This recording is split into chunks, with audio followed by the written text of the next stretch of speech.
La historia de una nación no son solo acontecimientos y fechas. La historia de una nación se escribe a través de sus protagonistas, personas y personalidades que marcaron la diferencia en la historia de un país. En este ciclo de programas vamos a hablar de los protagonistas de estos 200 años, de aquellas personas que con sus ideas construyeron y forjaron el camino que hoy transitamos. Comenzando en la época artiguista y llegando al siglo XXI, no necesariamente de forma cronológica, hablaremos de personajes históricos y contemporáneos que dejaron huella en nuestro país. Hablaremos de aquellos pioneros en sus ideas, de los transgresores, los inmigrantes que desarrollaron su potencial en nuestro país, los polémicos, los vanguardistas, los injustamente olvidados y a veces invisibles, y también de los ídolos. Hoy, en este primer programa, hablaremos sobre los hombres modernos, aquellos protagonistas fundadores de las bases del Uruguay del siglo XX.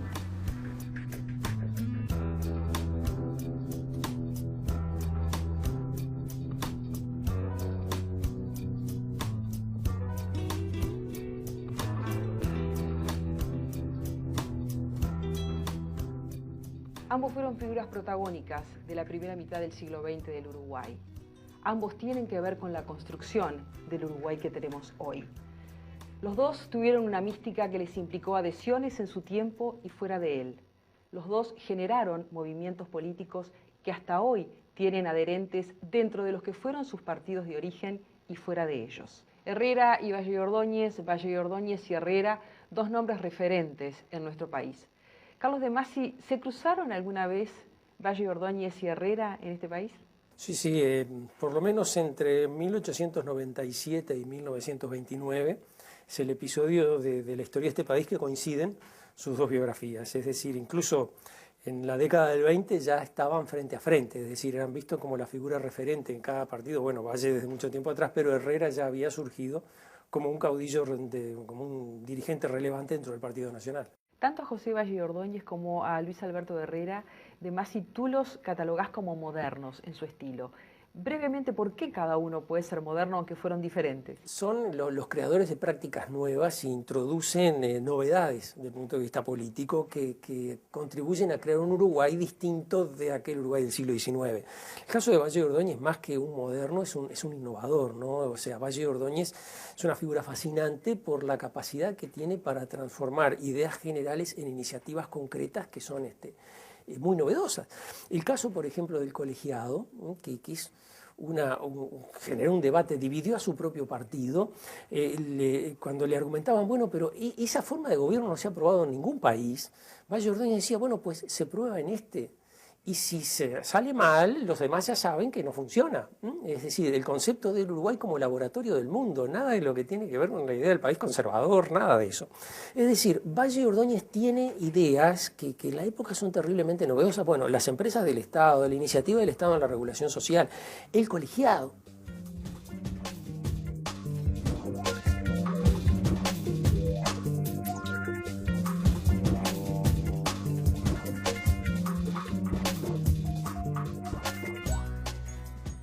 Valle Ordóñez no era un político de línea electoral, a pesar de que prestaba mucha atención a las elecciones. Herrera, en cambio, como opositor y sin tener el aparato del Estado de su lado, tuvo que construir un conjunto de técnicas y de prácticas electorales que después se transformaron en las corrientes en este país. Uno mira y dice, bueno, hoy uno sale a la calle, va al kiosco y compra el diario. ¿Y eso desde cuándo? Desde que el diario El Día se vende por la calle, un invento de Valle Ordóñez de finales del siglo XIX. Inventó los canillitas. Inventó los canillitas y el kiosco. Inventó los clubes políticos, esos que andan por todos los barrios y que tienen los carteles y que se abren en la época de las elecciones. Bueno, Valle Ordóñez los imaginaba abiertos todo el tiempo y había clubes que estaban abiertos todo el tiempo, que era allí donde el político y el ciudadano intercambiaban.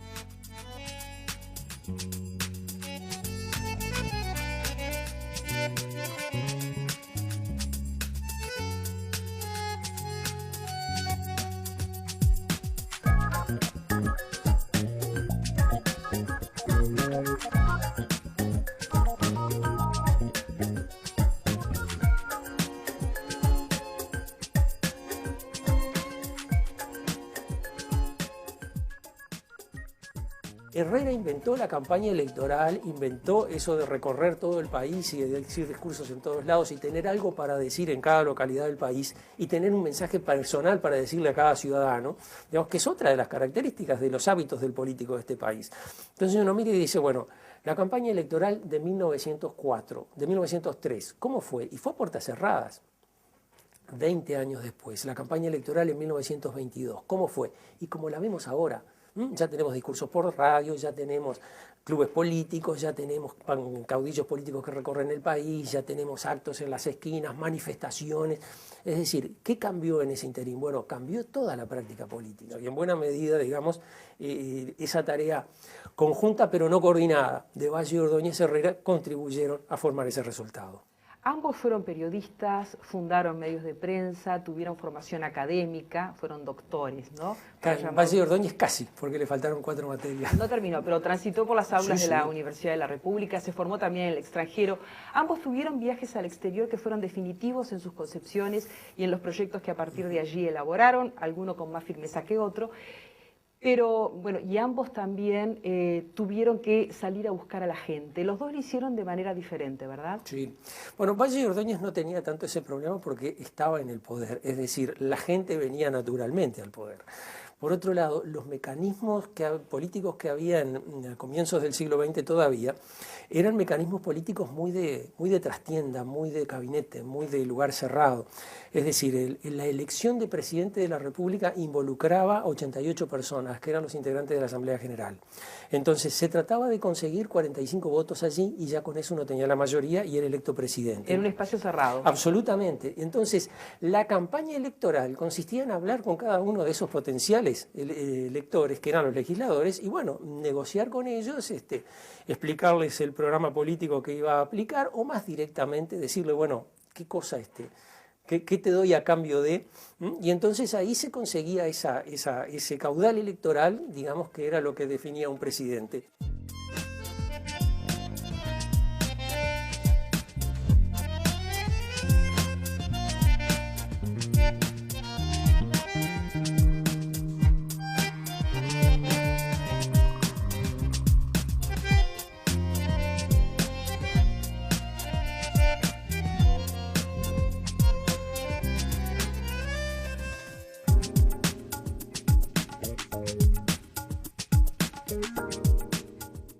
Herrera, en cambio, está en la vereda de enfrente. Tiene que, digamos, disciplinar, organizar, ordenar su partido, que ha sido derrotado en la Revolución de 1904, donde él participó y malamente derrotado, organizarlo para hacer una lucha de otra índole. Es decir, para hacer una lucha electoral, para hacer una lucha propiamente política, donde la parte militar estaba prácticamente excluida como perspectiva de futuro, pero no del discurso. Y de esa manera logró conjugar, por un lado, el hábito electoral, a que logre inculcar a los ciudadanos del Partido Nacional, mostrando que el voto tiene valor, sin perder de vista, digamos, el elemento aglutinante que era la tradición de la guerra civil, la figura de Aparicio Saravia, etc. Entonces creo que en ese sentido, digamos, Herrera arma un concepto de partido que era de partido opositor que era inexistente en este país. Herrera había visto en Estados Unidos cómo se hacía eso, los candidatos recorrían el territorio en tren, se decían los discursos, palmeaban espaldas, se apretaban manos, besaban mejillas, se levantaban niños, en fin, hacían toda esa estrategia que parece tan banal, pero que en realidad es tan importante porque acerca de alguna forma el político al ciudadano corriente. Eso es, digamos, una estrategia de caudillo que Herrera desarrolló al máximo y que le permitió, bueno, construir un electorado enormemente importante y sobre todo, y es lo que me gustaría insistir, explicarle a la gente que votar era importante, digamos, la tradición épica de la guerra civil estaba muy bien y eso era un capital simbólico que no había que renunciar. O sea, no reniega de eso. Para nada, incluso lo reivindica, es decir, él recuerda a Aparicio Saravia, él bate su figura todo el tiempo, pero en esta época el camino era el camino electoral. Y uno mira las líneas de crecimientos electorales y crece con mucho más fuerza en la década del 20 el Partido Nacional que el Partido Colorado. Es decir, evidentemente esta estrategia ha a Herrera le daba mucho resultado. Esa especie de caravanas de la victoria. Claro, el tren de Herrera que recorría el país, digamos, y que paraba en todas las estaciones y decía discursos en todos lados, y en todas se encontraba con alguien que había sido veterano de la Revolución o del 97 o del 4, entonces ya recordaban los vivaques, las cargas a caballería, todo ese tipo de cosas, mitad místico, mitad verdadero, ¿no? Pero no importa, construía, digamos, una identidad muy fuerte, un lazo muy fuerte, sobre todo con la persona corriente, digamos, consideraba que Herrera era un poco su amigo.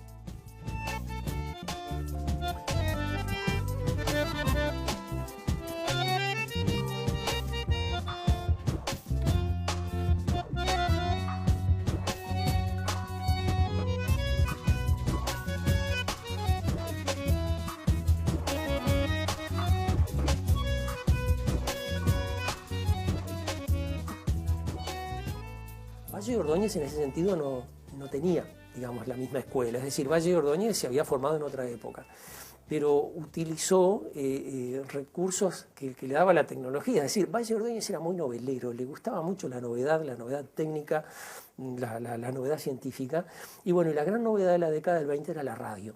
Entonces utiliza la radio. En 1922, que la radio es novísima, utiliza la radio para decir un discurso para todo el país, un discurso de campaña electoral, que yo creo debe ser de los primeros usos políticos de la radio en la historia, porque digamos, los políticos y la radio no se llevaban muy bien, los políticos estaban acostumbrados a hablar a grito pelado para una multitud, y eso en una radio de 1922 era fatal. Valle de Ordóñez parece haber sido una personalidad esencialmente tímida, es decir, muy desenvuelto en pequeños grupos, pero muy retraído, muy inhibido frente a grandes multitudes, que, digamos, en ese sentido el uso de la radio le da una buena mano. La mayor parte del esfuerzo del primer mandato de José Valle y Ordóñez se destinó a asuntos políticos y a consolidar definitivamente la autoridad del poder central en toda la República. Sin embargo, pese a estos enfrentamientos, Valle y Ordóñez realizó entre 1903 y 1907 varias obras en el área de la industria y de infraestructura. Realizó también importantes cambios en el plano educativo y laboral. Finalizado su primer mandato y al asumir Claudio Williman, el país continuó con esta línea del gobierno vallista hasta su regreso a la presidencia, como veremos al volver después del corte.